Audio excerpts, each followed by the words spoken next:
ministry. Again, we called it Faithful Word Ministry. Coming from the letter of Apostle Paul to Titus, holding fast the faithful word as he had been taught, that he may be able by sound doctrine both to exhort and to convince the gainsayer. Again, ang sound doctrine ay yung tinatawag na mahusay na aral o magaling na aral. Sapagkat kung tatagalogin ng talata, ang sabi, mahigpit na sumasandig sa matapat na katuruan na kanyang natutunan upang kanyang maituro gamit ang mahusay na aral at maipakita ang kamalian ng mga sumasalungat. And therefore, sound doctrine is called mahusay o magaling na aral na nagpapatibay at nagpapalakas sa ating mga pangunawa patungkol sa makatotohanang itinuturo ng banal na kasulatan. At ikalawa ay mayroon tayong kapabilidad na patunayan kung ano ang maling katuruan o yung hindi nararapat sa body of Christ na kagaya natin. Una na rito yung sinasabing, accept Jesus as your personal Lord and Savior. Wala po sa Bible na itinuturo na mga ganon. At ang sasabihin nila, pagkatapos mo mag-accept, magbautismo ka, pagkatapos mo magbautismo, mag-discipleship ka, mag-leadership ka, mag-cell group ka, and therefore, and thereon, subalit wala pong ganitong itinuturo ang banal na kasulatan. At bakit nalalaman natin ang mga bagay na ito? Because we study to show ourselves approved unto God, a workman that need not to be ashamed, rightly dividing the word of truth. Ang sabi, pag-aralan mong maipakita ang iyong sarili na katanggap-tanggap sa Diyos, isang manggagawang walang dapat ikahiya, nalalaman ng pagkakabahabahagi ng salita ng katotohanan. Kapag ikaw daw ay marunong magbahabahagi ng salita ng Diyos, wala ka raw dapat ikahiya. Subalit ngayon, ang mga denominasyon, hindi sila nagbabahabahagi ng salita ng Diyos, wala rin silang kahihiyan.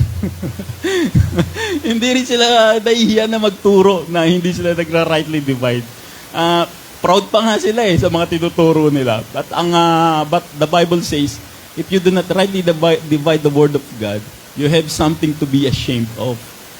At tayo ay wala tayong dapat ikahiya sapagkat tayo ay nagra-rightly dividing the word of truth. And therefore, sound doctrine able us to base according to biblical truth. Lahat po ng nasa Biblia ay katotohanan. Subalit, hindi po lahat ng nasa Biblia ay applicable sa atin. To focus on Apostle Paul's doctrine, to be firm in justification by grace through faith, and to protect against self-proclaiming pastors. Subalit, sa panahon po natin ngayon, ano po ba ang nangyari kay sound doctrine? Siya po ay hindi na relevant. Hindi na po siya ginagamit ng mga churches. Bakit? Sapagkat itong mga nagtuturo ng mga self-proclaiming pastor, mas pinili pa nila na maging relevant kesa sa maging biblical. What does that mean? Napunta na po sila dun sa current event. Napunta na po sila dun sa BBM versus DDS versus Pinklawan versus Dilawan. Napunta na po sila sa mga ganong mga topic. Napunta na po sila sa mga trending topic. Lifestyle, staycation, teknolohiya. Bakit? Sapagkat hindi sila nag-aaral ng salita ng Diyos sa makatotohanan na kaparaanan, and therefore, naging limitado na lang yung kanilang mga kaisipan patungkol sa banal na kasulatan. Number 2, naging motivational na lang sila. Instead na maging theological. Bakit? Kasi gusto ng pastor yung marami akong member, imo-motivate ko sila na para maging ganito, para maging ganito. Ito mga members, kala nila, okay yung motivational. Hindi nila alam na mas importante yung maging theological patungkol sa pag-aaral ng salita ng Diyos.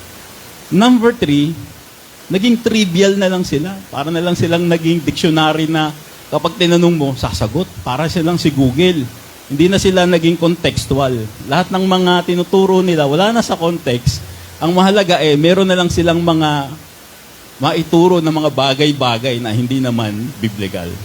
And number 4, be influential instead of being doctrinal. Wala na po yung doktrina.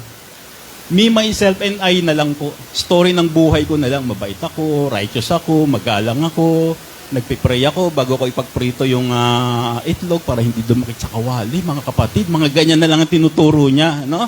Kasi ang gusto niya na lang, maka-influence ng mga tao tungkol sa pamumuhay niya. Ako na lang ng ako. Nawala na yung doctrinal na pag-aaral ng salita ng Diyos. Bakit? Wag po tayo magtaka sapagkat ang mga yan ay biblical. Sabi sa 2 Timothy 4:3-4, "For the time will come when they will not endure sound doctrine." Sapagkat darating ang panahon na hindi na sila makikinig sa wastong katuruan. But after their own lust, para sa sarili na lang daw nilang kapakanan, ang gusto nilang marinig, yung matutuwa sila, ako brother, pag ako hindi ako natuwa yan sa message mo, di na ako mag-church John. Pag yan, hindi ka nag-joke, Brother Bill, at hindi kami natawa, last ko na to. Hindi na sila doctrinal ngayon. "They shall heap to themselves teachers having itching ears, and they shall turn away their ears from the truth, and shall be turned unto fable." So, ito po yung sound indoctrination natin. Ganito po yung pag-aalam kung paano yung sound doctrine. Number 1, rightly divide the word of truth. Now, let's go to admonition. Again, ito po yung mga warnings ng Apostol Pablo. Marami po siyang warnings sa mga body of Christ. Sapagkat nalalaman po ng Apostol Pablo na kapag nawala na siya, itong mga body of Christ na to, atakihin to ng mga what? Number 1, deceptive appearances. Mga nagpapakilalang mga pastor. Ang sabi sa Acts 20:29, "Alam kong pagkaalis ko," ang sabi ng Apostol Pablo, "ang mababangis na halimaw ay magsisipasok at walang patawad nilang lalapain ang kawan." Hindi po ito physical. Hindi po ito yung tinatawag nating actual. Hindi po ito figurative. Ito po ay isang analogy ng Apostol Pablo na kapag nawala na ang mga nagtuturo ng sound doctrine, magpupuntahan na itong mga pastor na to. Makikihalo na ngayon sila dito sa mga churches na to. At magtuturo sila ng mga maling katuruan. At ang pagtuturo ng maling katuruan, ang para sa Apostol Pablo, ito yung tinatawag na lalapain kayo ng mga halimaw na ito. Ang sabi niya muli, "Alam ko." Dito ang sinasabi ng Apostol Pablo, "I am certain." Absolute ako, sabi ng Apostol Pablo. Sigurado ako kasi alam ko. Hindi ito baka mangyari. Hindi ito posibleng may pumasok na mga mababangis na halimaw. Kundi ang sinasabi ng Apostol Pablo rito, alam ko. Ibig sabihin ay nalalaman ng Apostol Pablo ang mga susunod na pangyayari. Ano ang nalalaman ng Apostol Pablo? Pag alis niya, magsisipasok daw itong mga tinatawag na mababangis na mga halimaw. Paano sila magsisipasok? Bawasakin ba nila yung pintuan? Hindi po. Makakapasok sila ng may permission ng mga miyembro doon. Sapagkat may mga appearance sila o mga tinatawag na itsura sila na pwede silang tanggapin ng mga churches. And then, anong gagawin ng mga ito? Lalapain daw nila yung mga kawan. Ililigaw nila yung mga kawan. Magtuturo raw sila ng mga indoktrinasyon na mali. At ang mangyayari sa kawan, magkakaroon ng confusion. Magkakaroon ng kalituhan at masisira na yung kanyang kaalaman patungkol sa Biblia. Kaya ito ang sinasabi nating deceptive appearances. Ang sabi ng Apostol Pablo, mag-iingat tayo sa mga ganito. Number 2, anti-Paul indoctrination. Sa Romans 1:1 ang sabi, "Paul, a servant of Jesus Christ, called to be an apostle, separated unto the gospel of God." Look at the word separated. Ibig sabihin ay inihiwalay siya. Sa Galatians 1:15 ang sabi, "But when it pleased God, who separated me from my mother's womb and called me by His grace." Ang ibig sabihin po nito ng mother's womb, yung sinapupunan, hindi po ito yung physical na sinapupunan ng nanay niya. Ang ibig sabihin po ng mother's womb ay yung bansang Israel na nasa ilalim ng kautusan, nasa ilalim ng tradisyon, nasa ilalim ng religious rituals. At ang sabi ng Apostol Pablo rito, inihiwalay ako sapagkat siya ay gagamitin at pagmimisyonin para doon sa tinatawag na biyaya. So makikita natin dito sa dalawang to yung salitang separated. Subalit, maraming mga pastor ngayon, pinaghahalo pa rin nila yung 12 apostol pati si Pablo. Hindi po, ang Apostol Pablo po ay dapat na nakahiwalay, nakaseparate doon sa katuruan ng Israel. Kaya ang sabi dito, sa balikan natin yung Romans 1:1, Paul, a servant of God, a servant of Jesus Christ, called to be an apostle, separated unto the gospel of God. And then ang sabi niya rito, separated from my mother's womb and called me by His grace.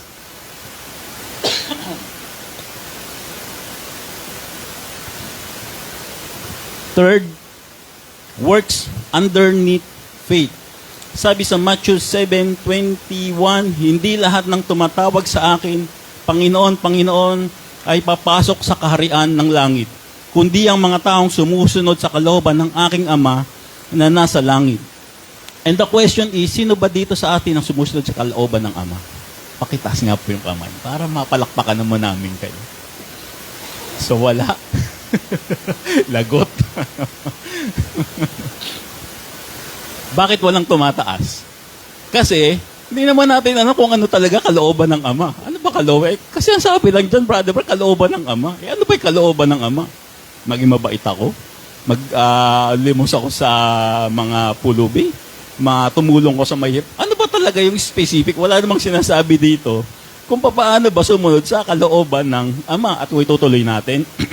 Sa araw ng paghuhukom, marami ang magsasabi sa akin, Panginoon, hindi po ba't sa iyong pangalan ay nangaral kami? Nagpalayas ng mga demonyo at gumawa ng mga himala. So ngayon, hindi mo alam ang kalooban ng Panginoon.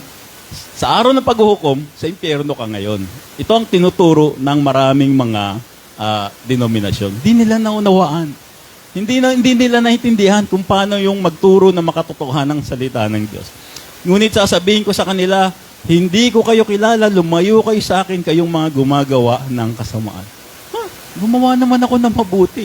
Konti lang naman yung ginawa kong kasamaan. Gumawa ka pa rin ng kasamaan, kaya, sorry guys pierno ka. Hindi nila naintindihan yung mga pagtuturo ng mga ganito na, bakit ganun?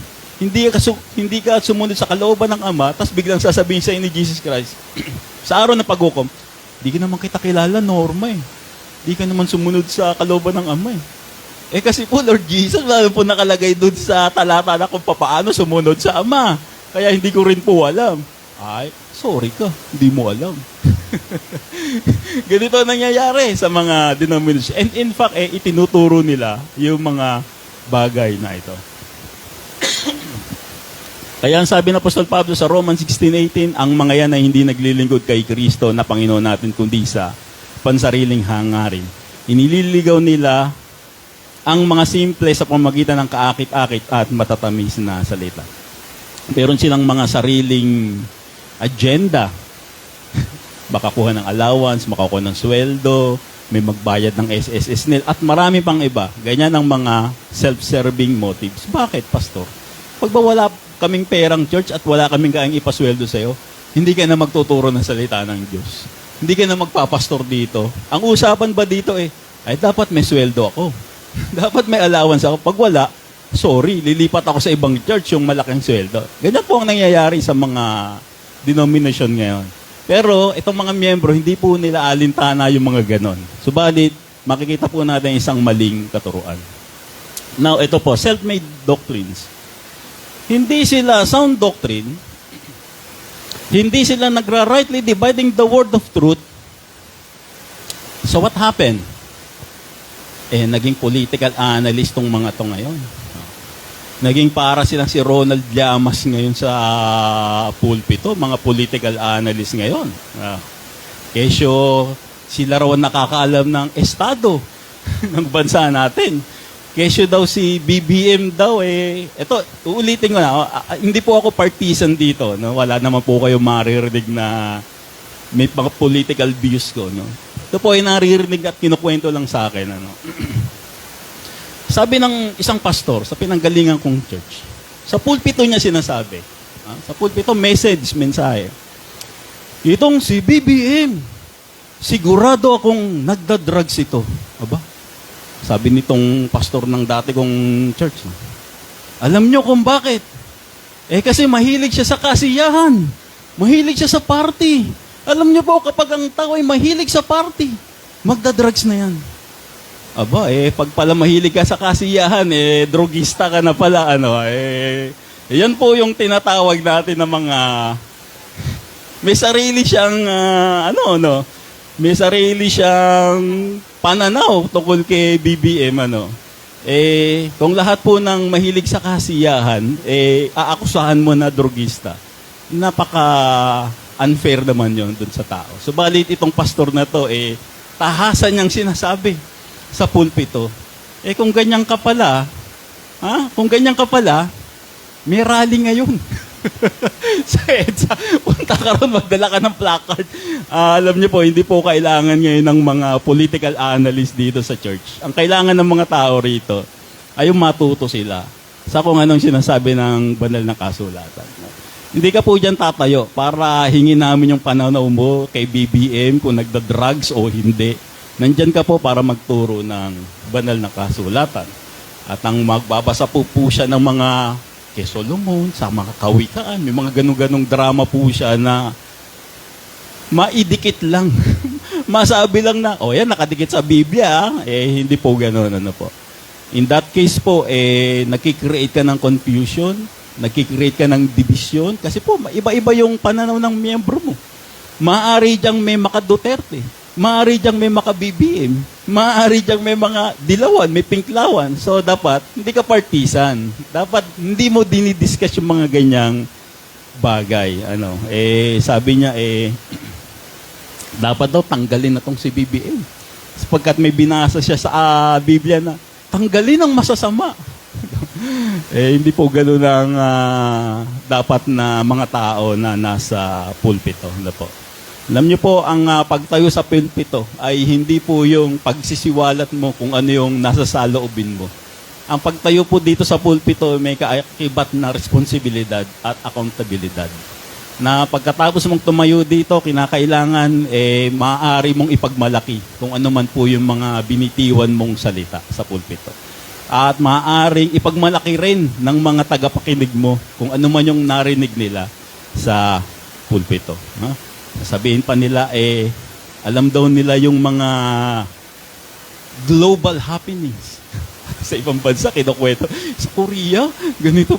Napunta na sa Korea yung kwento ni self-proclaiming pastor. Naging social critic na rin siya. Pati yung mga negatibo sa mga pamahalaan natin, yung mga social na problema ng ating bansa, pinakikialaman. Lahat yun, eto, ganito, dapat ganun. Mga ganun. Yun na yung mga namutawi sa kanyang mga bibig. Naging constitutionalist na rin. Dapat daw yung 1986 Constitution, hindi ko lang po, mahirap po magsabi ng masama sa mga ganitong klaseng mga nagpapakilalang pastor, sapagkat nakikreate siya ng mga mental negativity at spiritual instability sa kanyang mga miyembro. Kaya't muli, lagi nating tatalakayin itong false warning, deceptive appearances, anti-Pauline indoctrination, works underneath faith, self-serving motives, at self-made doctrines. Let us all stand in the presence of our Lord as we seek His guidance for today's service. Manaming Diyos, manay pasalamat sa umagang ito. Magkakasama kami ng aking mga kapatid dito, maging ang mga nakakapiling namin sa Facebook Live. Pagpalain niyo po ang bawat isa narito sa mga hindi po namin nakapiling. Ano man po ang kanilang ginagawa, nasan man po sila. Iingatan at pagpapalain niyo sila. Dalangin po namin ang aming munting gawain. Ingatan niyo po mula umpisa hanggang sa aming pansamantalang paghiwa-hiwalay.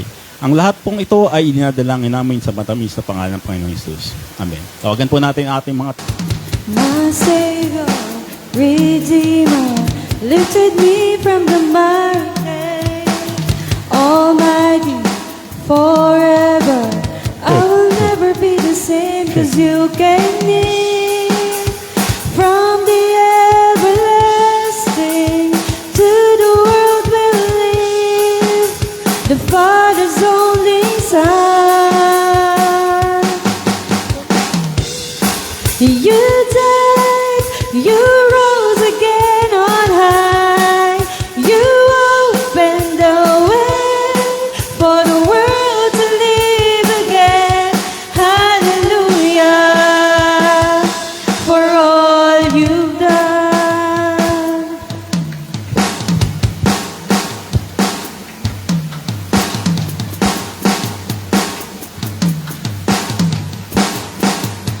Minsan pa rin kami Panginoon. My Savior, Redeemer, lifted me from the miry clay. Almighty, forever, I will never be the same, 'cause you came near. From the everlasting to the world we live, the Father's only Son, you live, you live, you died, you rose again on high, you opened the way for the world to live again. Hallelujah, for all you've done. Minsan pa, you live, you live, you died, you rose again on high, you opened the way for the world to live again.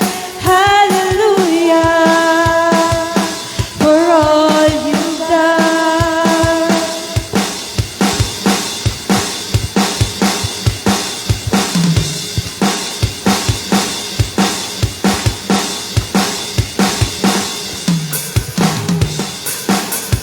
From the everlasting to the world we live, the Father's only Son, 'cause you came near. From the everlasting to the world we live, the Father's only Son. You live, you died, you rose again on high, you opened the way for the world to live again. Hallelujah, for all you've done. You live, you live, you died, you rose again on high, you opened the way for the world to live again. Hallelujah, for all you've done. Hallelujah, for all you've done. Hallelujah, for all you've done. Yes, Lord.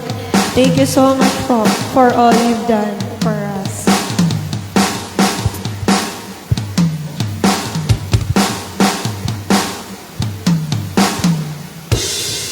Let's continue worship our Lord.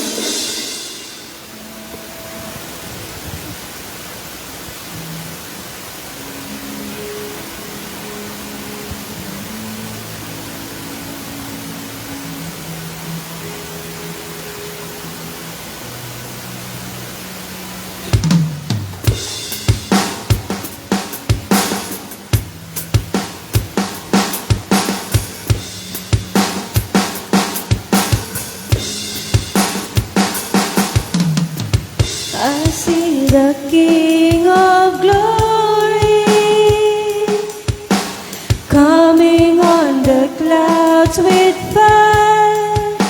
The whole earth shakes, the whole earth shakes. I see His love and mercy. I see His love and mercy washing over all our sin. The people sing, the people sing. Hosanna, Hosanna, Hosanna in the highest. Hosanna, Hosanna, Hosanna, Hosanna in the highest.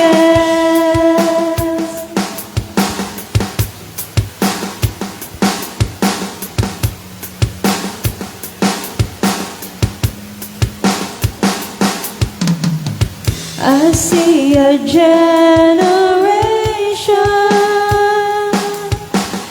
rising up to take the place with selfless faith, with selfless faith. I see a new revival. I see a new revival stirring as we pray and sing. We're on our knees. We're on our knees. Hosanna, Hosanna, Hosanna, Hosanna in the highest. Hosanna, Hosanna, Hosanna in the highest.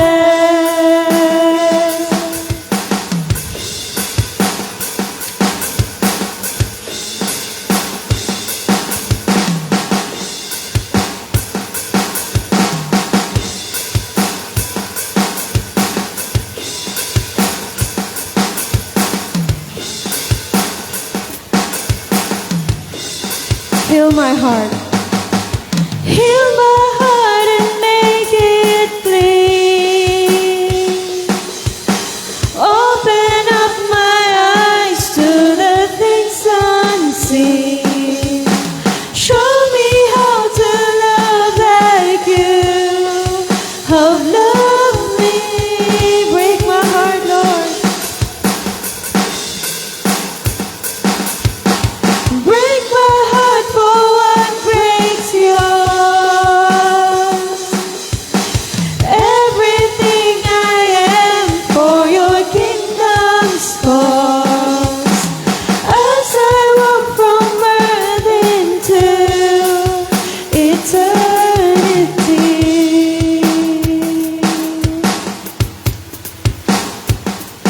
Hosanna, Hosanna, Hosanna in the highest. Hosanna, Hosanna, Hosanna, Hosanna in the highest. Heal my heart, Lord. Heal my heart and make it clean. Open up my eyes to the things unseen. Show me how to love like you have loved me. Break my heart, Lord.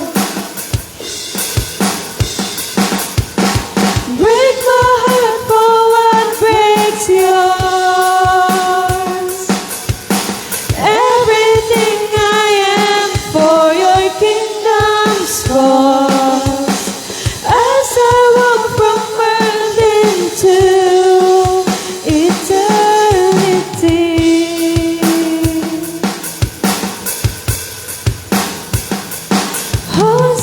Hosanna, Hosanna, Hosanna in the highest. Hosanna, Hosanna, Hosanna in the highest. Hosanna, Hosanna, Hosanna in the highest. Hosanna in the highest. Hosanna in the highest. So, scripture reading sapagka Christmas naman po ang ating topic. Minsan nakakaano rin yung puro indoktrinasyon, ano? Nakakapagod din. Medyo Christmas naman tayo para medyo mag-iba tayo ng mood. Ano? Sa January na uli tayo mag-indoktrinasyon. Tuloy natin yung ating Vision series. Okay, so maraming salamat Ate Nes, kay Kuya Ron at kay Kuya Nix. So we go to our edification. Our topic for this morning, Christmas not in the Bible but worthy to celebrate. Bakit? Sapagkat maraming mga tao ngayon ang nagsasabi na wala namang Christmas sa Bible. Kaya dapat wala tayong sineselebrate na Christmas. At ang sinasabi naman ng iba ay hindi naman ipinanganak ang Panginoong Jesucristo ng eksaktong December 25. At marami pong mga religious organizations ang mga nagsasabi niyan. Among them are the SDA, yung Seventh-day Adventist. Mahigpit nilang pinututulan itong tinatawag na Christmas. At yung isa nating local na religious organization, yung Iglesia ni Cristo, wala silang Christmas sapagkat wala naman daw sa Biblia at wala naman daw sa Biblia na December 25 ang kapanganakan ng Panginoon sa Kristo. Although unsure, hindi tayo sigurado na ang Panginoon sa Kristo ay ipinanganak ng December 25, but nakasisiguro tayo na siya ay ipinanganak dito sa ating sangkalupaan. And this truth should be made more important than date. Ang katotohanan ng ipinanganak ang Panginoon sa Kristo ay mas mahalaga kesa sa kapanganakan ng kanyang petsa o date, which is December 25. History may leave the exact month unclear, but the heaven left the purpose unmistakable. Maaring ang kapanahunan ng kasaysayan ay hindi nagsasabi ng tamang date, buwan, kung kailan ipinanganak ang Panginoon sa Kristo. Subalit ang sangkalangitan ay hindi maikakaila ang kanyang layunin dito sa kapanganakan ng Panginoong Jesucristo. We should realize that the significance of Christ's birth does not rest on the precision of the calendar, but on the power of His incarnation. Hindi po sa kalendaryo makikita yung pagkasignifikante ng kapanganakan ng Panginoong Jesucristo, kundi makikita po ito nang siya ay nagkatawang tao. And certainly, God did not ask us to celebrate a day. He invited us to behold His birth, death, burial, and resurrection. Maaaring hindi sinasabi ng Diyos yung eksaktong petsa kung kailan natin i-celebrate yung kanyang kapanganakan, subalit nais nating bigyang importansya yung kanyang kapanganakan, kamatayan, pagkakalibing, at muling pagkabuhay. Therefore, our question is, not when He was born, but bakit siya pumarito sa sangkalupaan? Mayroon siyang purpose ang kanyang pagparito dito sa sangkalupaan. At ito po ang ating munting pag-aaralan, maikling pag-aaralan sa umagang ito. Sa Matthew chapter 1, verse 21, ang sabi, "And he shall bring forth a son, and thou shalt call his name Jesus. For he shall save his people from their sins." So makikita natin dito, yung purpose, yung kadahilanan, yung layunin, kung bakit ang Panginoong Jesucristo ay pumarito dito sa sangkalupaan para iligtas ang kanyang bayan. Kung saan itong bayan na ito ay yung tinatawag na Israel. Balit maraming mga denominasyon sa umagang ito, sa panahon natin, ang hindi alam ang layunin ng pagkakapanganak ng Panginoong Jesucristo. Bakit? Sapagkat hindi sila nag-rightly dividing the word of truth. Sapagkat hindi sila magaling na aral, sound doctrine. Sapagkat hindi nila inaaral ang banal na kasulatan sa makatotohanang kaparaanan. Kung kaya't mali ang kanilang pangunawa patungkol sa kung ano ang layunin ng Panginoong Jesucristo sa kanyang kapanganakan. So makikita natin dito, purpose Jesus Christ's birth, number 1 is to save the nation of Israel. And number 2, to save the lost sheep of the house of Israel. Sapagkat ang sabi sa Matthew 10:5-6, "These 12 Jesus sent forth and commanded them, saying, Go not into the way of the Gentiles, and into any city of the Samaritans enter ye not, but go rather to the lost sheep of the house of Israel. So makikita natin dito, ang segundang purpose ng Panginoon Kristo ay ang una ay ang iligtas ang kanyang bayan, at dito ay makikita natin, iligtas yung mga tinatawag na the lost sheep of the house of Israel. Number 3, to reign as king of Israel. Ang kanyang kapanganakan ay dapat magbunsod ng kanyang paghahari bilang hari ng Israel. Sapagkat ang sabi sa Matthew chapter 2 verse 1 to 2, Now when Jesus was born in Bethlehem of Judea in the days of Herod the king, behold, there came wise men from the east to Jerusalem, saying, Where is he that is born King of the Jews? For we have seen his star in the east and are come to worship him. So makikita naman natin dito na may mga pantas, o yung tinatawag na tatlong hari, si Melchor, Gaspar at Baltasar, bumali tayo. Itong mga pantas na ito ay hinahanap nila ang tinatawag na ang hari ng mga Hudyo. Ang napagtanungan nila dito ay walang iba kundi yung hari na si Haring Herodes. Biruin mo yun, sasabihin mo sa hari, nasan yung hari? Ako ay hari. Buti di sumagot si Herodes. Ako yung hari, hindi ikaw, yung hari. Sinong hari ba hinahanap nyo na yan? No? Hari ng mga Hudyo pala. No? Kasi pag sinabi ng mga pantas, nasan yung hari ng Israel? Ha? Ako nga yun eh. Hindi ikaw yun. Hari ng Hudyo. No? So, number 3, to reign as king of Israel. And then number 4, to make Israel a holy nation. Sa 1 Peter chapter 2 verse 9 ang sabi, But ye are a chosen generation, a royal priesthood, an holy nation, a peculiar people, that he should show forth the praises of him who hath called you out of darkness into his marvelous light. So dito, ang sinasabi dito ng Apostol Pedro, sila raw ay isang henerasyon na mga pari. Ang kanilang bansa raw ay banal.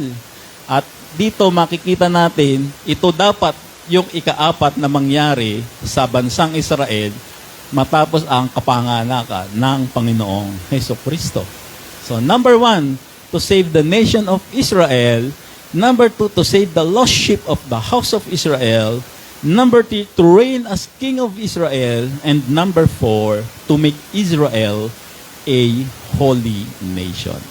Subalit marami po ngayon nagsasabi, ano mo ba, pinanganak si Jesus Christ for you and for me, para sa ating lahat. Ano po, hindi po yun ang sinasabi ng banal na kasulatan. Subalit, hindi po dito natatapos ang kwento. Hindi po dito sa pagkakapanganak ng Panginoon Kristo natatapos ang kwento, sapagkat pagdating sa Book of John, chapter 1, verse 11, ang sabi, He came unto His own, and His own received Him not. In other words, yung 4 na purpose ng pagkakapanganak ng Panginoon Kristo ay nag-fail. Hindi po natupad. Hindi po nangyari. Sapagkat may mga pangyayari po na hindi tinanggap ng bayang Israel ang Panginoong Kristo. Hindi nila tinanggap kung ano man yung ministry ng Panginoong Kristo. Although may mga tumanggap, may mga sumampalataya, pero hindi po lahat. Ang sinasabi po rito, but ye are a chosen generation. Kinakailangan isang buong bayan, isang buong henerasyon ang tumanggap sa Panginoon Kristo at manampalataya sa Kanya upang makuha nila yung purpose ng pagkakapanganak ng Panginoon Kristo.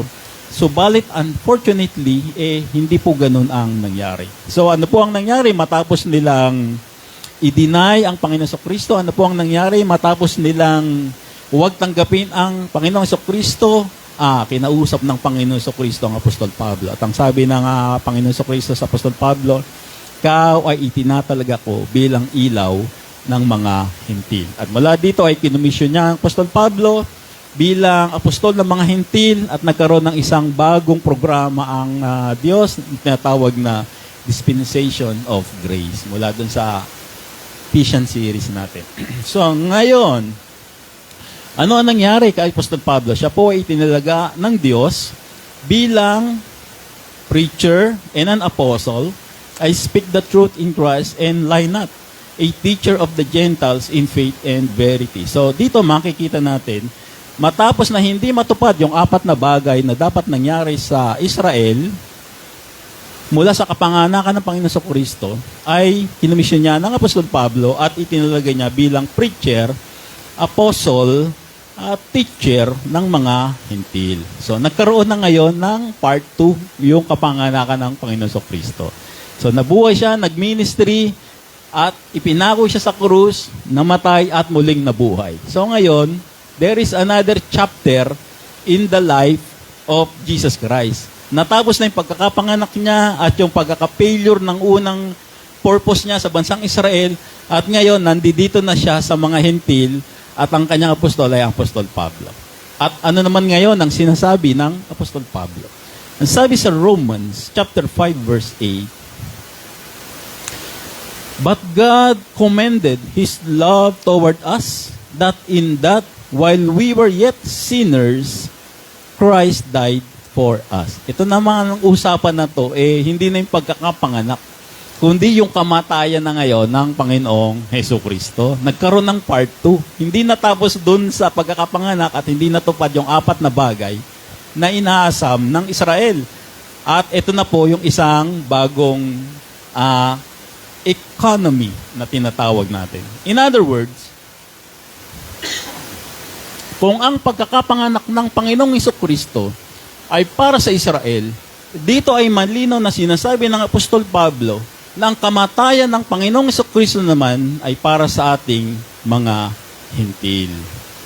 So makikita natin dito, ang Panginoon, ang Diyos, ang nagbigay ng inisyatibo para sa isang taong makasalanan na makamit niya yung kaligtasan, na maiwasan niya yung kapahamakan at makamit niya yung tinatawag na biyaya. Bakit? Sapagkat nais niyang ipakita rito yung kanyang pag-ibig sa isang taong makasalanan na walang kakayahan upang iligtas niya yung kanyang sarili. Kaya ang sabi dito, "But God commended His love toward us, in that while we were yet sinners, Christ died for us." So mula rito, ay magkakaroon na ng kaunawaan ng isang tao kung papaano pala makamit ang isang biyaya. Na hindi kagaya dati, makasalanan siya, hindi niya alam kung papaano niya makakamit yung biyaya. Kaya dati kapag tinanong mong isang tao, kapag namatay ka, sa kabubot, di ko alam. Pangalam ko sa langit. Bakit? Kasi mabait naman ako. Nagsisimba naman ako. Gumaganon nga ako ng ostia kay Father. Maano pa ako, may pila-pila pa ako sa communion, Kaya, palagay ko naman, maliligtas naman ako. Kasi, di naman ako gumagawa ng masama. Di naman ako pumapatay. Di naman ako nagnanakaw. Ganun ang laging kaisipan ng isang tao. Yun ang kanyang nalalaman kung paano pumunta sa kalangitan. At kapag nagkasala na siya, papasok siya dun sa tinatawag na confession. Confess booth. "Hello, Father, nagkasala po ako." "Anak, anong kasalanan mo, anak?" "Kasi po, ganito mga nagawa ko." "Paano po ako mapapatawad?" "Sige, mag-aba, Ginoong Maria ka ng 20, tapos lumagi ka na nakaluhod hanggang sa altar." Kaya makikita mo yung mga tao, naglalakad sila nakaluhod, di ba? Pag nagsimba ka sa Quiapo, sa Baclaran, Kaya may nagawa kang kasalanan, Sige, nagawa mong kasalanan, Ganun ang pagkakalam ng mga tao. Hindi niya alam that God commended His love towards us in that while we were yet sinners, Christ died for us. Hindi nila alam na nung ikaw ay makasalanan pa at wala kang alam kung paano mapapawi itong kasalanan mo, meron ng inisyatibo ang Diyos kung paano mapawi. Paano? Sa magitan ng kamatayan ng Panginoong Jesucristo. Nag-iba na bigla yung takbo ng mundo. Sabi sa 1 Timothy 1:15, "This is a faithful saying and worthy of all acceptation that Christ Jesus came into the world to save sinners, of whom I am chief." Lagi ko pong sinasabi to. If not very often, at least on an average frequency. "This is a faithful saying and worthy of all acceptation that Christ Jesus came into the world to save sinners, of whom I am chief." So, makikita natin dito. This is a faithful saying and worthy of all acceptation. So, makikita natin din, may proclamation ng Apostol Pablo na dapat nating tanggapin. Hindi natin, kundi tanggapin ng tanggapin universally, tanggapin ng buong mundo, yung sinasabi ng Apostol Pablo dito. Bakit? Sapagkat ito ay hindi lamang reliable, kundi deserving and full of acceptance na dapat nating tanggapin. Bakit? Sapagkat ito ay isang katotohanan. Ito ay certain. At ang buong mundo ay kinakailangang marinig ito at kinakailangan nilang paniwalaan itong sinasabi ng Apostol Pablo. Paniwalaan na hindi partial, na hindi reluctantly, kundi paniwalaan ng buong puso. Sapagkat ito ay hindi lamang isang doktrina na dapat pag-aralan, kundi isang katuruan mula sa Panginoon Kristo na dapat yakapin ng isang tao. This is a faithful saying and worthy of all acceptation. So, pinoproklama ng Apostol Pablo rito na dapat nating paniwalaan ang isang bagay na ito. Ano yung paniniwalaan namin, Apostol Pablo? That Jesus Christ. Ibig sabihin, mayroong isang tao. Mayroong isang Diyos na nagkatawang tao. Mayroong naganap na incarnation. Mula sa pagiging Diyos, ay naging tao ang Diyos at ipinanganak sa sangkatauhan. Sinasummarize ng Apostol Pablo rito yung isang mystery of the ages. Kung saan ang isang Diyos nagkatawang tao. Paano nangyari yun? Na yung Diyos nagkatawang tao. Sapagkat napaka-imposible para sa isang Diyos na magkatawang tao. Subalit isang misteryo, ang sinasabi ng Apostol Pablo rito, merong isang tao. Sino yun? Ang Panginoong Hesukristo. Anong ginawa niya? Nag-incarnate siya. Mula sa pagiging Diyos, siya ay naging isang tao. Hindi niya to intensyon na ginawa. Hindi niya to voluntaryong ginawa. Hindi siya pinilit na gawin ito, kundi ginawa niya ito para sa isang layunin. Ang ginawa ng Apostol Pablo. Ano yung kanyang layunin? He came into the world. Proclamation, people, and place. He came into the world with a purpose. Merong purpose, merong layunin ang Panginoong Jesucristo rito. Bakit siya nanaog sa sangkalupaan? Bakit siya nagkatawang tao mula pagiging Diyos sa pagiging tao? Ano ang kanyang objektibo? Anong kanyang layunin? Para magligtas. To save. He came with a purpose. Ano yung isi-save? Yung isang tao na merong guilt, na merong kasalanan, na merong namumuong galit ng Diyos, na mapupunta na sa kapahamakan. Subalit, ang layunin ng Panginoon sa Kristo rito ay tanggalin yung penalty of sin at maligtas siya mula sa kapahamakan patungo sa biyaya. At itong ang ililigtas niya ay yung tinatawag na mga tao or yung mga taong mayroong kasalanan. Walang tao na walang kasalanan. Pakitaas nga po rito. Sino po ba rito magsasabi na ako wala akong kasalanan? Mabait ako. O, kung makasalanan, lahat tayo magtataas ng kamay. Pasok na pasok. And therefore, ang sabi rito, to save sinners. Alam niyo po, isang talata lang ito. Subalit, kumpleto siya. Kumpleto yung mensahe ng sinasabi ng Apostol Pablo rito. Proclamation, person, place, purpose, people, at makikita na po natin dito. Yung isang istorya na mula sa pagiging Diyos ng Panginoon Jesucristo, nagkatawang tao siya. Mula sa wala siyang layunin, nagkaroon ng layunin. Mula sa sangkalangitan, napunta siya sa sangkalupuan. Mula sa isang makasalanan, mapupunta siya sa biyaya. Napakagandang talata. Sabi ng Apostol Pablo, of whom I am chief.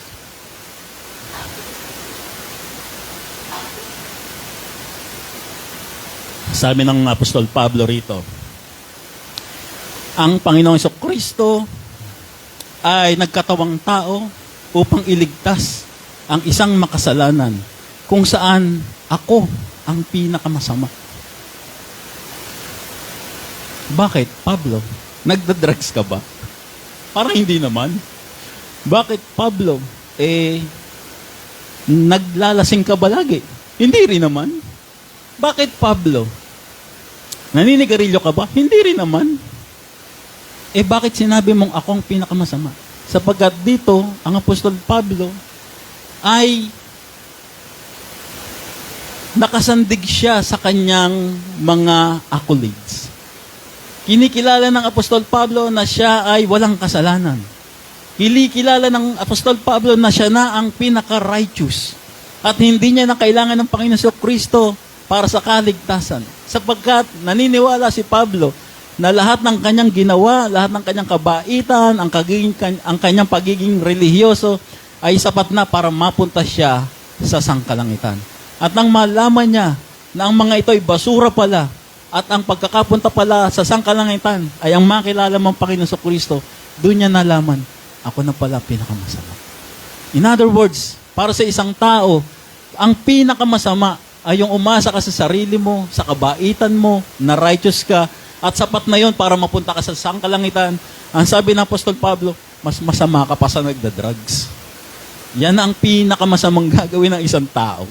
Yung umasa ka sa sarili mong kakayahan para ka mapunta sa sangkalangitan. At itong sinasabi ng Apostol Pablo, this is a faithful saying and worthy of all acceptation that Christ Jesus came into the world to save sinners of whom I am chief. Ang sinasabi ng Apostol Pablo rito, oo, ako ang pinakamasama. Subalit, nakilala kong Panginoon Kristo, ngayon ako ay nananalig na lang sa kanyang biyaya. Pagkat wala akong dapat panaligan. Kung ako ay mabait, kung ako ay righteous, kung ako ay namumuhay na matuwid, at kung ang tingin ng lahat ng tao sa akin, ako ay matuwid, at nalalaman ko na ang katuwiran ko ay makapunta sa sangkalangitan, ako na pinakamasama. Sabi ng Apostol Pablo, sapagkat napakamalang perception yon para sa isang tao, sapagkat ang isang bagay lamang na makapagpapunta sa akin sa sangkalangitan ay ang habag ng Diyos kung saan pananampalatayanan ko ang kanyang ginawa sa krus ng Kalbaryo. Amen. Pinakamasamang gagawin ng isang tao, yung umasa ka sa sarili mong kakayahan para ka mapunta sa sangkalangitan. At itong sinasabi ng Apostol Pablo, this is a faithful saying and worthy of all acceptation that Christ Jesus came into the world to save sinners of whom I am chief. Ang sinasabi ng Apostol Pablo rito, oo, ako ang pinakamasama. Subalit, nakilala kong Panginoon Kristo, ngayon ako ay nananalig na lang sa kanyang biyaya. Pagkat wala akong dapat panaligan. Kung ako ay mabait, kung ako ay righteous, kung ako ay namumuhay na matuwid, at kung ang tingin ng lahat ng tao sa akin, ako ay matuwid, at nalalaman ko na ang katuwiran ko ay makapunta sa sangkalangitan, ako na pinakamasama. Sabi ng Apostol Pablo, sapagkat napakamalang perception yon para sa isang tao, sapagkat ang isang bagay lamang na makapagpapunta sa akin sa sangkalangitan ay ang habag ng Diyos kung saan pananampalatayanan ko ang kanyang ginawa sa krus ng Kalbaryo. Amen. Key takeaways natin. Christmas may not be in the Bible, but worthy to celebrate. Bakit? Because He came in right time, not in specific dates. Makikita natin kung paano nag-celebrate ang mga anghel nang siya ay pinanganak. Makikita natin kung paano nagdiwang yung mga shepherds nung siya ay pinanganak. At makikita natin kung paano siya pinarangalan ng mga wise men nung dinalaw siya sa kanyang bahay. Sa Galatians 4:4 ang sabi, but when the fullness of the time was come, God sent forth His Son, made of a woman, made under the law. Kailan ipinanganak ang Panginoon sa Kristo? When the fullness of time was come. Hindi na po natin tatalakayin. Medyo may kahabaan po. Next time na lang po natin tatalakayin. Number 2, Christmas may not be in the Bible but worthy to celebrate because He died not in futility but meaningfully. Ang lahat po ng tao, mapapresidente man, mapamayaman, mapamahirap, kung gaano man kataas ang estado mo sa buhay, kapag ikaw ay namatay, kapareho ka lang din ng pulubi. Ibabaon ka lang din sa lupa at pareho lang kayong mabubulok. Subalit, ang kamatayan ng Panginoon sa Kristo ay naging meaningful. Ano ba Tagalog ng meaningful? Makahulugan. Makahulugan ang pagkamatay ng Panginoong Jesucristo. His purpose was grace. Grace requires salvation. Salvation requires atonement. Atonement required His Hindi. Yung kamatayan ng Panginoon Kristo ang siyang tutubo sa kasalanan ng mga tao patungo sa biyaya ng kaligtasan. Mark chapter 10 verse 45 ang sabi, "For even the Son of Man came not to be ministered unto, but to minister, and give His life a ransom for many." Part 1 po ito ng sinasabi ng Panginoon Kristo. Brother Mel, bakit many? Ibig sabihin, pwede akong hindi makasama doon. Oo, kaya nga many lang eh. Kasi hindi ka talaga kasama dyan. Kasi ang unang dahilan niya para sa kanyang kamatayan ay ang mga Israelita. Subalit, nang nag-fail na ang lahat, ang bawat plano, hindi na Mark 10:45 ang ating babasahin, kundi ang sulat na ng Apostol Pablo kay Timoteo, chapter 2, verse 5 to 6, ang sabi, "For there is one God and one mediator between God and man, and the man Christ Jesus, who gave Himself a ransom for all na." Kasama na tayo ngayon. Kanina, for many lang. Hindi ka kasama kasi nakararami lang. Pero ngayon, pagdating ng Apostol Pablo, nung na-reveal na yung mystery, eto na, ransom for all. Kasama na yung mga Gentiles. Christmas may not be in the Bible but worthy to celebrate because He entered tomb not to rest but buried sin. Siya ay pumasok sa libingan hindi para ihimlay yung kanyang sarili kundi para ilibing yung kasalanan natin na mga nanampalataya sa kanyang death, burial, and resurrection. Romans 6:4, "Therefore we are buried with Him by baptism into death, that like as Christ was raised up from the dead by the glory of the Father, even so we also should walk in the newness of life." So, makikita natin dito yung dalawang realidad. Ang Panginoon Kristo ay namatay at nilibing sa physical subalit tayo ay namatay at nilibing ng spiritual. Sapagkat ililibing ng Panginoon Kristo ang ating mga kasalanan, and therefore, kung nailibing ng ating mga kasalanan, baka naman pwede nating patunayan ngayon sa ating mga buhay na nalibing na nga yung ating mga kasalanan, at baka naman pwedeng patunayan natin sa ating mga kaibigan, mga kamag-anak at mga kapitbahay na akong si Ligaya ay namatay at nalibing na sa kasalanan. Ako ay isang bagong ligaya na. Hindi yung itsura, kundi sa aking spiritual na buhay. At nakahanda akong imanifesto ito sa inyo. I am ready to manifest the newness of my life bilang espiritual na namatay at inilibing ang aking mga kasalanan. Number 4, Christmas may not be in the Bible but worthy to celebrate because He resurrected not to ascend alone but with us. Siya ay nabuhay na muli at umakyat sa sangkalangitan. Subalit hindi ibig sabihin nun ay nag-iisa lang siya. Kasama niya tayo sa kanyang pag-akyat sa sangkalangitan. Ang sabi sa Ephesians 2:5-6, "Even when we were dead in sin, hath quickened us together with Christ. By grace ye are saved, and hath raised us up together." And had raised us up together. Kasama niya na tayong umakyat sa sangkalangitan. And made us sit together in heavenly places in Jesus Christ. So makikita natin sa verse 6 ay past tense na siya. Raised up na. Together. In other words, mayroon ng luklukan na naghihintay sa atin doon. Ang ibig sabihin ng Panginoon Kristo, sapagkat nasa laman pa tayo, mauna muna akong umakyat doon, subalit rest assured, meron ka ng manifesto ron. Para kang bumili ng ticket sa Philippine Rabbit na ang lakad mo January 1 papuntang Baguio, subalit December 10 pa lang, bumili ka na ng ticket. In other words, nakamanifesto ka na doon. Hinihintay na lang ay panahon. Hindi na yung makakaupo ba ako o hindi. Hindi na po yun ang issue. Ang hinihintay na lang ay yung December 10 at sure ka na magkakaroon ka na ng upuan doon sa Philippine Rabbit. Ito rin ang sinasabi ng Panginoon Kristo sa kanyang pagkabuhay na muli, umakyat siya sa kalangitan at pinaghanda niya tayo ng upuan doon. Para pagdating natin doon, sama-sama na tayo. Hindi kagaya nung pagdating doon ni Ate Norm, "Sa upuan ko." Gano'n. Huwag mo muna block si Ate Norma. No, hindi. Naka-ready na po lahat yun doon. Naka-ready na po yung lahat. Uupo ka na lang. Ano? May kasabihan nga sa mga handaan mabubusog ba ako dyan? Hindi. Didighay ka na lang. Sabi ng mga nag-ahanda. No? Dito, uupo ka na lang. Wala ka nang hahanaping silya sapagkat nakahanda na ang ating mga upuan together in heavenly places in Jesus Christ. So, we have a Christmas to celebrate. Hindi man nasa Biblia, but worthy to celebrate because He came in the right time, not in specific date. He died not in futility, but meaningfully. He entered tomb, not to rest, but buried sin, and He resurrect, not to ascend alone, but with us. Amen. Amen. Pagpalain kayo ng Panginoon at magandang umaga sa ating lahat.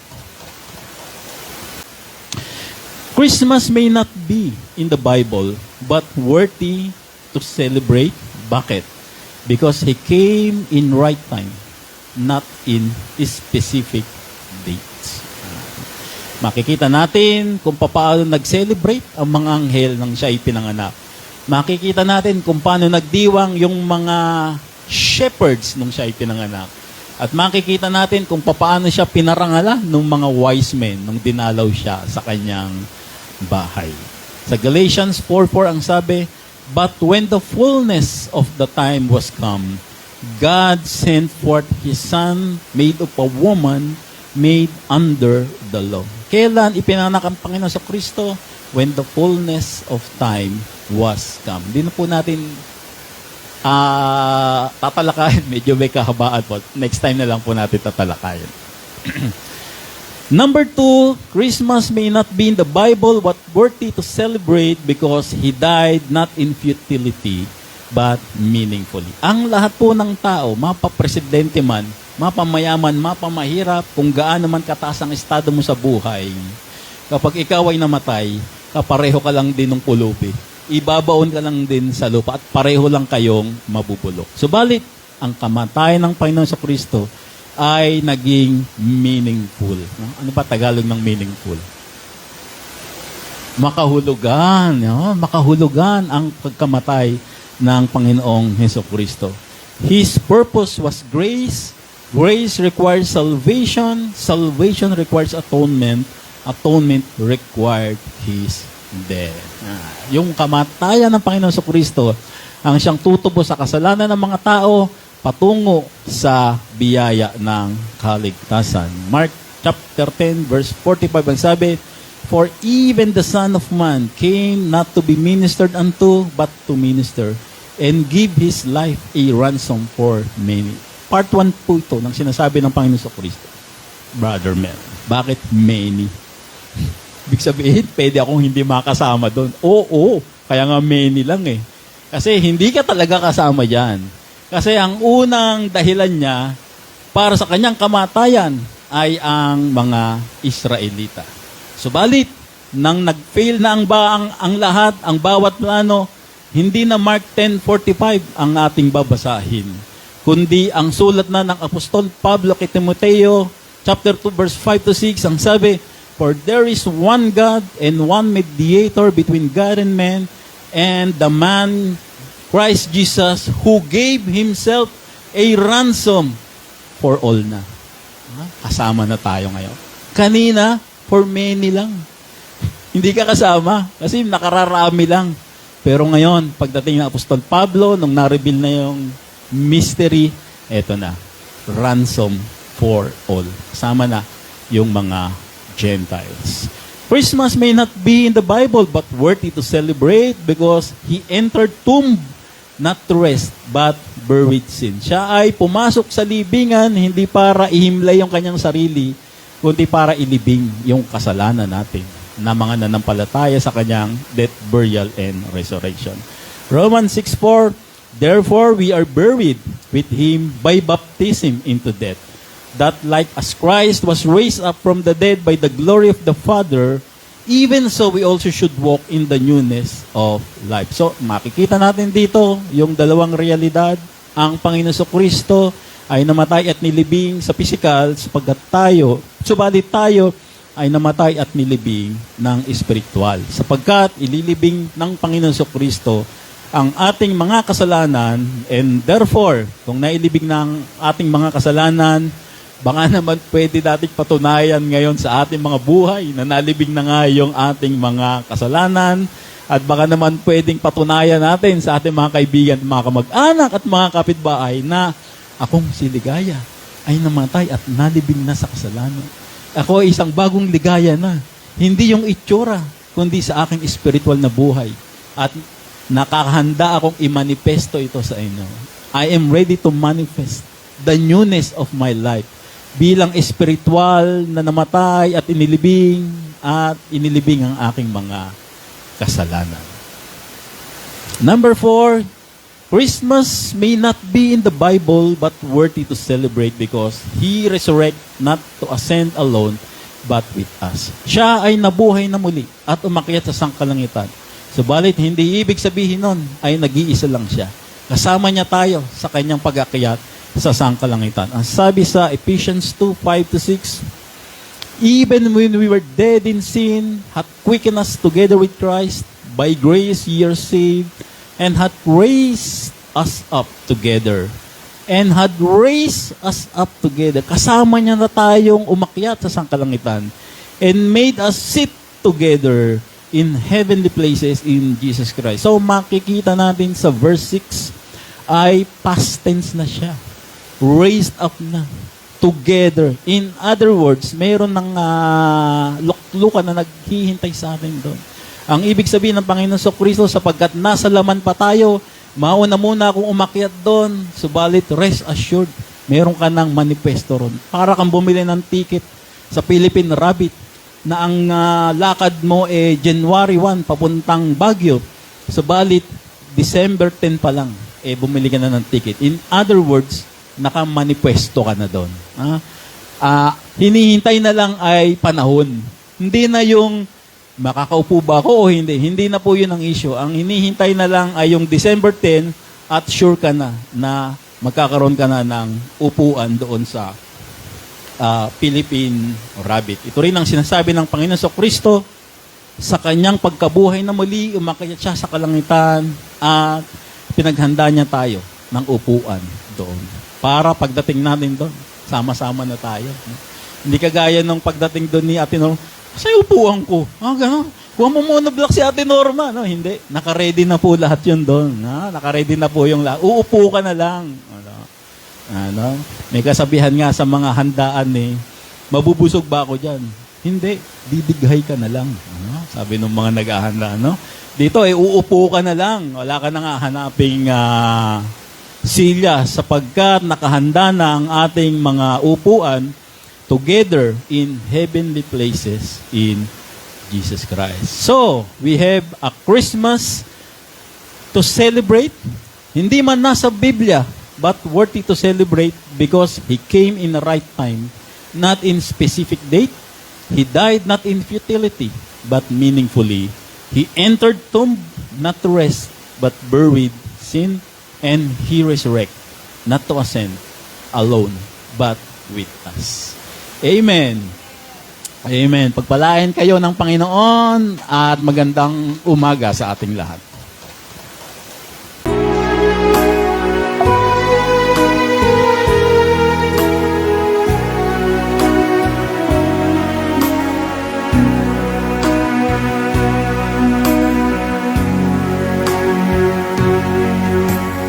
Oh, to Jesus I surrender all. To Him I freely give. I will ever love and trust Him in His presence daily live. I surrender all. I surrender all. Oh, to Thee, my blessed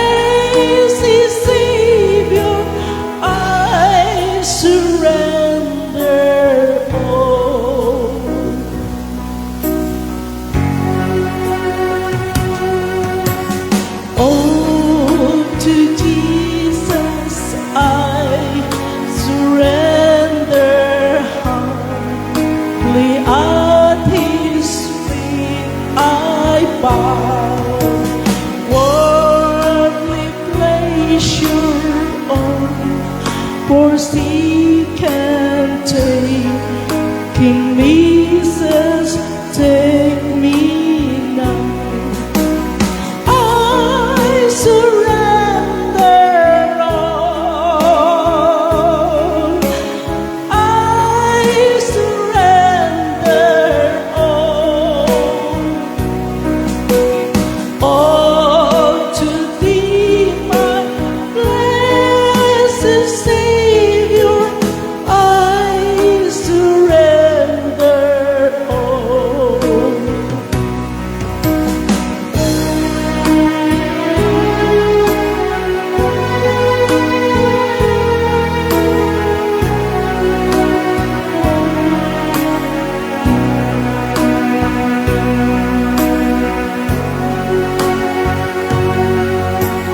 Oh, to Jesus I surrender. Make me Savior, holy time. May Thy Holy Spirit fill me. I know the power divine. I surrender all. I surrender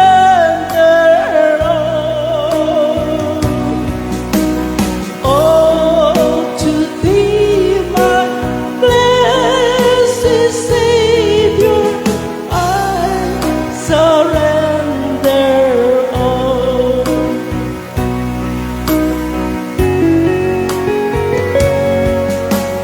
I surrender all. I surrender all. Oh, to Thee, my blessed Savior, I surrender all. To Thee, my blessed Savior, I surrender all. Thank you, Lord. Ulitin ko lang sapagkat pakiulit nga, Brother Mel, itong ganitong issue, although na talakay mo na, ay medyo may katagalan na. No? Kasi sa church daw nila, o baka yung pinanggalingan ko na namang church to, itinuturo daw ng mga pastor nila, o nung leader nila, kasi mahilig sa mga ganyan-ganyan, yung mga chairwoman nila no? Teach that Christmas tree daw ay si Baal. Alam niyo po yung salitang Baal, hindi naman po siya specific. Ang salita ng Diyos po pag binasa mo, pag sinabing Baal, isa siyang Diyos-Diyosan, isa siyang imahe. Whether kung ano man yung itsura niyang imahe na yan, tatawagin na kagad yang Baal. Ibig sabihin, ano na siya,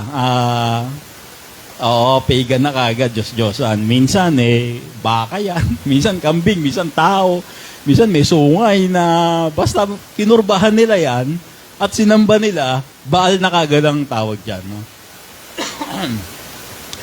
So ngayon, ang sinasabi daw ng church nila, yung Christmas tree daw, si Baal daw yun. Ba, naging si Baal na ngayon si Christmas tree. No? Bumili ka lang ng Christmas tree sa Tutuban, 50% at naging Baal na ngayon. Ano? Bakit daw? Kasi daw, nandun sa Jeremiah 10 daw yung sinasabi nila.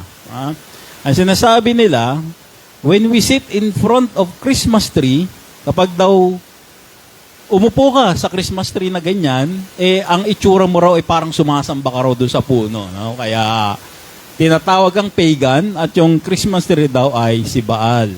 So, ganito raw nila inahatin tulad. Ito yung mga Israelita, makikita nyo sa kaliwa, yun yung Baal, yung ginawa talaga nilang image. Mukhang tao talaga, tapos sumasamba-samba silang ganon. Ngayon daw, kapag daw ikaw ay nagde-decorate sa Christmas tree at naglagay ka ng gift sa ilalim, kapareho mo daw yung nandoon sa sa left side. Kasi raw, pareho raw kahoy yun. Tapos, nakaluhod sila, ikaw din daw, nakaluhod. Ganun ang tinuturo. Kaya ngayon, hindi ko alam kung nagki-Christmas tree pa sila doon, no? Doon sa pinagalingan nating church. Kasi raw, si Baal daw yun si Christmas tree. Sabi nung mga pastor nila ron, tsaka yung chairwoman nila. At, decoration lang. Pag, alam niyo pa, pag gumana na yung mga baluktot na isip niyan, doon na yung problema eh. Yung walang issue, nalalagyan ng issue. So, Jeremiah 10, 1-2, basahin natin para nagkakaunawaan tayo. Mga anak ni Israel. Umpisa pala, makita mo na kagad. Para sa mga anak ni Israel. Ano? Pakinggan ninyo ang ipinasasabi ni Yahweh. So, ang nagsasabi nito ay si Jeremias. Ang sabi niya, huwag ninyong tutularan ang ginagawa ng ibang mga bansa. Ibig sabihin, mga hentil. O mabahala sa nakikita mga tanda sa sangkalangitan. So, meron silang mga iniisip, masama yan. Kita mo, yung buwan naging bilog. Naku, kabilugan ng buwan. Naku, may lalabas na tik-tik. Yung mga ganon, no? Yung mga sinasabi nila. No? Nalabis nilang kinatatakutan. Verse 3-4, ang dinidiyos nila ay hindi maaasahan. Isang punong kahoy na pinutol sa gubat. So, ito na si Christmas tree ngayon. Pinutol sa gubat, punong kahoy, pinutol sa gubat. Christmas tree na daw to. No? Inanyuan ng mga dalubhasang kamay. Nilagyan daw ng dekorasyon. Pinalamutian ng gintot pilak. Sinabitan daw ng mga kulay gold, ng mga ganyan-ganyan. Idinikit at pinakuan para hindi mabuwal. In-steady daw si Christmas tree. Yan ang pagkakaalam nila dyan. No? Nung dati nating church. Verse 5, ang mga Diyos-Diyosang ito'y tulad sa panakot ng ibon sa gitna ng bukid. Hindi nakakapagsalita. Pinapasan pa sila sapagkat hindi nakakalakad. Okay, so pinapasan. Sabi nga ng isang nanonood ng isang prosesyon, no? Si Mama Mary, pinapasan, tsaka si Jesus. Sabi, ba't niyo ba kasi pinapasan yan? Sabi nung nagpapasan, kung nakakalakad lang to, hindi na namin papasanin to. Sabi nung nagpapasan. Huwag kayong matakot sa kanila sabagat hindi sila makakagawa ng masama at wala ring magagawang mabuti. So, ito na yung Baal, no? Na inukit daw. Ito yung Baal na inukit sa kanila. Yung kay Miss, yung nakarakad na babae, wala naman siyang inukit doon. Binili niya lang yung sa mall o kaya sa tutuban o sa kung saan man niya na binili.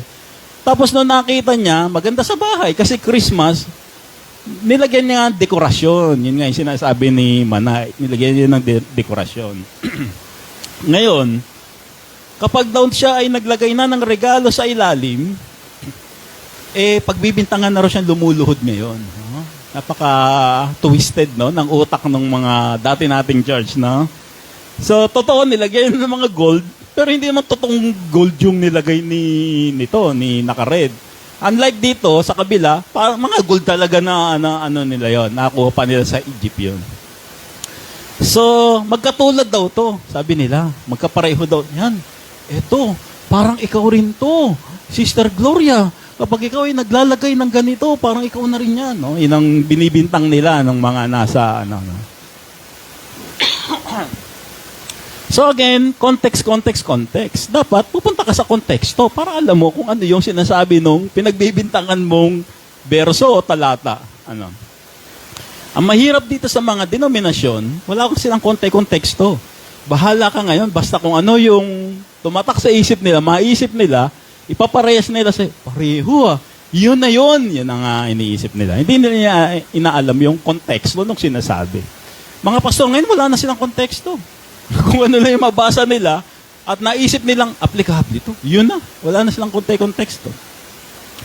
So, yung Jeremiah na libro na sinulat ni Jeremias, ay isinulat niya yon 630 years bago pa ipanganak ang Panginoon sa Kristo. Wala pang Christmas noon. Old Testament pa. 630 years bago pa ipanganak ang Panginoon Kristo, ngayon pagbibintang mo sa Christmas tree, wala pa ang Christmas at that time. So, doon pa lang, mali na kaagad yung date pa lang. So ngayon, mga anak ni Israel, dito, makikita mo, para kay Israel na tong letter na to. Pakinggan ninyo ang pinapasabi ni Yahweh. Ang sabi niya, wag niyong tularan ginagawa ng mga ibang bansa. Ito na yung mga hentil o mabahala sa nakikita mga tanda sa kalangitan na labis nilang kinatatakutan. Ang dinudiyos nila ay hindi maasahan. Isang punong kahoy na pinutol sa gubat. So ang ginawa nila, nagputol sila ng punong kahoy sa gubat. Ang ginawa ni Kaaglo, bumili siya ng Christmas tree sa Tutuban. Ang layo ng comparison, ano. Inanyuan ng mga dalubhasang kamay. So inukit nila doon sa ukit na parang tao. May muka, may katawan, may kamay. Si Kaaglo, wala naman siyang inanyuan. Nilagyan niya lang ng mga gold balls, no? Mga ganon, mga mga silver, kung ano man yan, na nilalagay. No? At pinalamutian ng ginto at pilak. So, doon sa kabila, nilagyan daw nila mga totoong ginto, mga totoong pilak, as necklace, ganyan. Si Kaaglo, bilog-bilog lang naman yung nilagay niya. Wala namang... Tsaka hindi naman tao yung nilalagyan ni Kaaglo. Christmas tree siya. At pinalamutian ng ginto at pilak, idinikit at pinakuan upang hindi mabuwal. Hindi naman ipinako ni Kaaglo. May stand naman yung si Christmas tree, tinayo niya lang. Yung sa kanila, pinako talaga sa isang baseline. Ano. Ang mga dinudiyos nito ang mga Diyos-Diyos ang tulad sa panakot ng ibon sa gitna ng bukid. So, by that time pala, meron ng bukid na yung nakaganon. So, ganun pala hinahalin tulad. So, hindi siya Christmas tree. Scared crow. Yun. Di ba sa mga bukid, may mga taong, may mga, yan, no? Hindi sila nakapagsalita, pinapasan pa sila sapagkat hindi nakalakad. Huwag kayong matakot sa kanila sapagkat hindi sila makagawa ng masama at wala rin magagawang buti. So, in other words, incomparable siya. Doon sa bumili ka ng Christmas tree at doon sa Baal na sinasamba-samba ng mga tao. Ang problema dito, hahanapan nila ng mga comparison na pipilitin nila na Christmas tree, ayan, punong kahoy. Hindi naman punong kahoy si Christmas tree. Plastic yan pag binili mo yan. Hindi mo yan ukain, hindi may ukain. Bubuuin mo lang siya para siyang Lego lang na patatayuin mo lang. No? So therefore, yung nagtanong, no?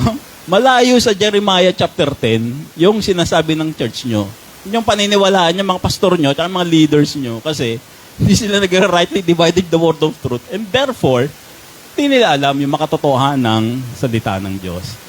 Salamat po, Panginoon, sa natapos naming gawain, sa inyong paggabay sa amin. Pagpalain niyo po ang bawat isa nakapiling namin dito sa Bahay Sambahan, maging sa Facebook Live viewers, maging sa YouTube namin.